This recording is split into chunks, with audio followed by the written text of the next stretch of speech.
In this video, I'll cover a recent event that occurred where a family lost their $320,000 home deposit, and this occurred in a suburb where I grew up, so I just had to cover this video. The purpose of this video isn't to mock, ridicule, or judge the family. The whole purpose of this video is to simply just shed some light and just create some awareness around this legal loophole which has been around for many years. So I've actually found an article which covers this story, and what I'll do is I'll read you guys through the article, we'll go through it together, and I'll give my inputs throughout it. So let's get straight into the article. So the title of the article is "Weird Detail Lets Sellers Keep Victorian Family's Home of the 320k House Deposit." So a family with 3 young kids under the age of 12 thought that they'd secured their $3.2 million dream home until one clause in the contract left them ruined. And now they're just aspiring to look out for the legal loopholes that left them penniless, which is honestly sad. This is quite tragic, and it's important that everyone watches this video very carefully. Based in Bendigo, the family were looking to move to Melbourne for their kids' schooling and found their dream home in Bowen. They scored the 4-bedroom, the 4-bathroom, 756 square meter mansion for $3.2 million in June 2019,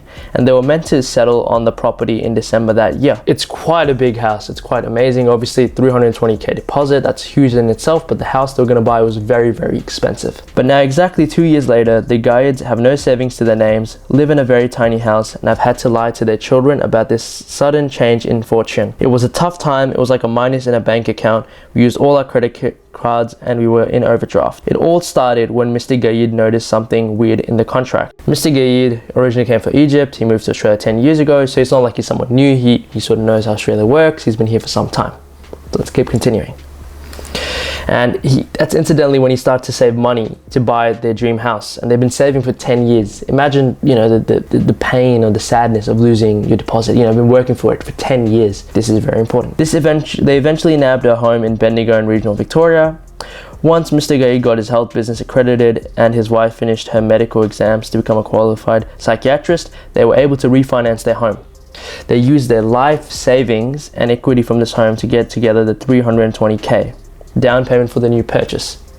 So obviously this story article is giving an overview. It will start getting more interesting now, and I'll explain further on. The interesting thing that he noticed, or the weird thing, was when it came to signing the contract, the couple noticed the subject to finance clause had been removed. The subject to finance clause is a very important clause, and it's something that most people should be aware of before looking to buy a home or investment property. I'll just give a brief overview of what that is. A subject to finance clause is pretty much a clause. It's an exit clause you can think of. So as the name implies, subject to finance, that means this deal is subject to finance. So if the bank, for instance, doesn't approve of the loan, or there's some time or some problem with just getting a loan, you can exit out of the contract. And the thing is, most of you guys won't encounter this, because what happens is that if let's say a seller does decide to take out the clause, the buyer most of the time would either see it themselves, they'd know, or they'd have a solicitor or someone looking at it, and eventually they'll tell them to put it back in the contract. So no one wants to stall the negotiations for no reason. So it's not really common to see this. However, you should still be aware. So I'll go further and discuss more in this article.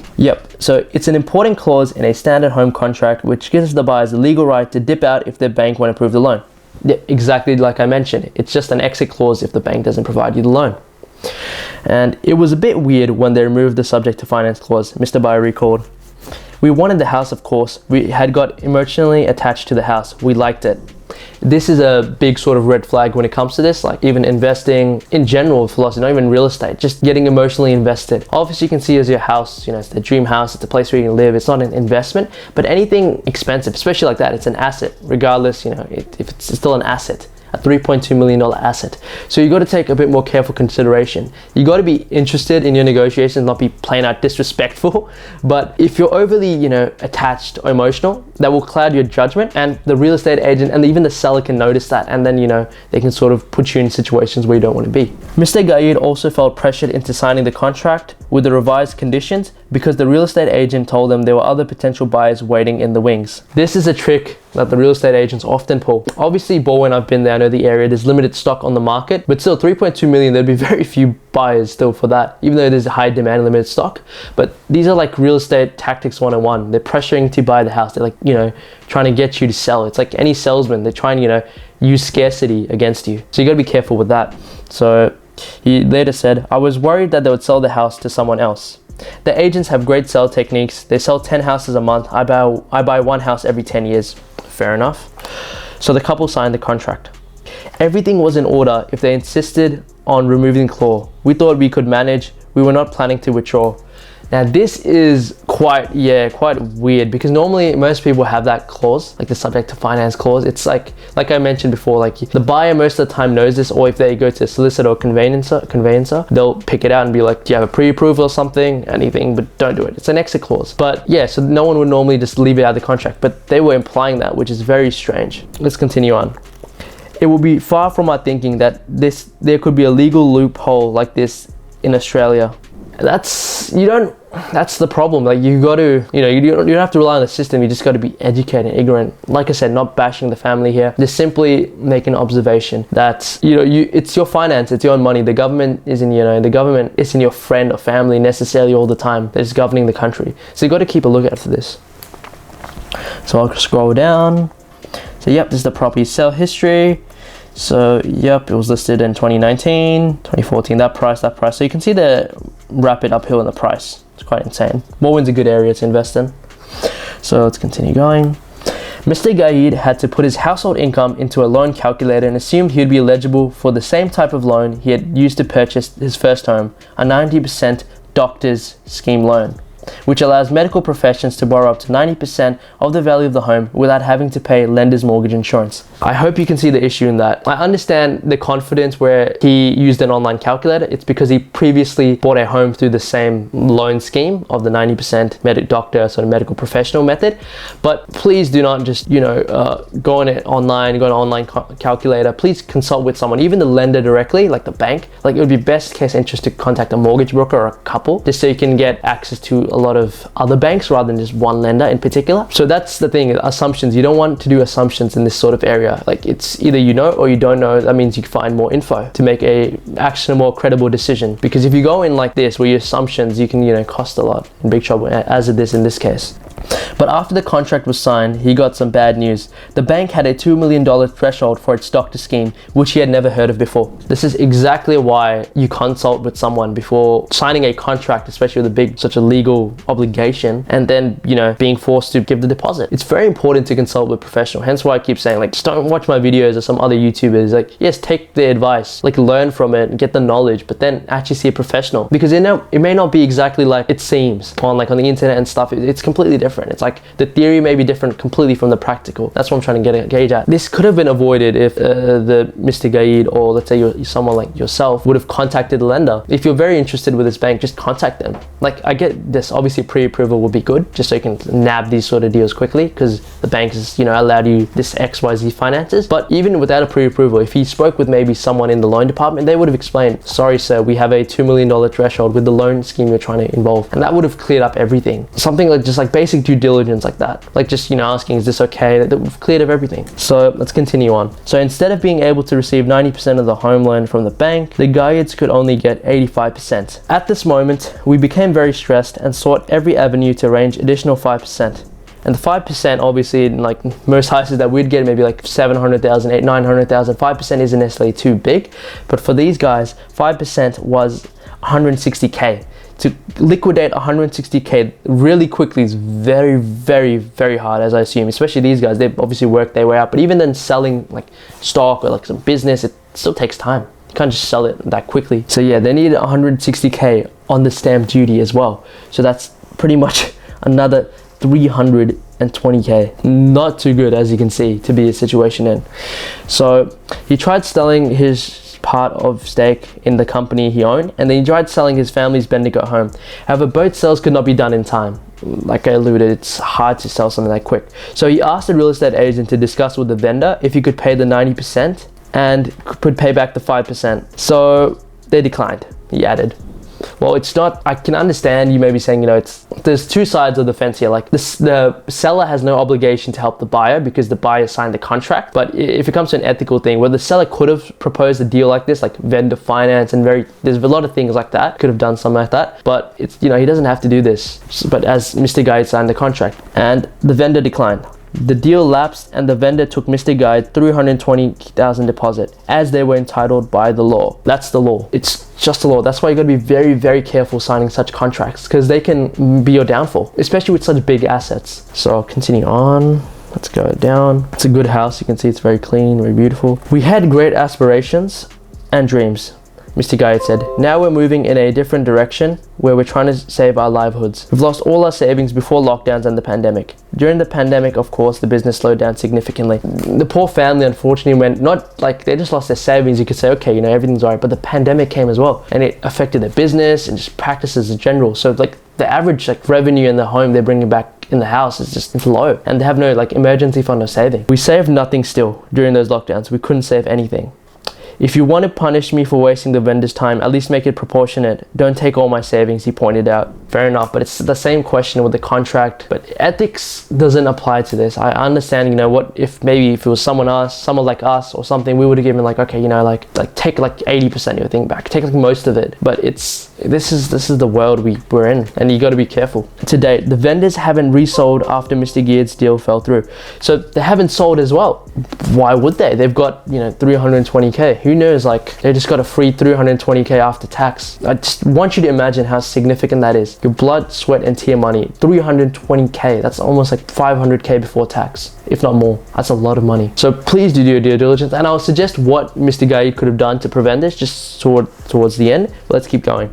Annabelle Fang, the RT real estate agent who made the sale, tells her the agent even received a commission for the aborted sale, and she said it was the vendor's idea to remove the subject to finance clause. Her reasoning is, we can't suggest, we just tell them what the options are. Normally we let every purchaser know what their rights and obligations are. They're free to make their decisions. She also said that the seller had decided to rent out the house instead, which is why it never resold. And the news.com.au, they also reached out to the vendor through their solicitors for a comment but received no reply. Now, obviously their own solicitor would be in their best interest, but it's something that's, if you're in the property market, you'd have to know this, do basic research. Like my dad knew this as well.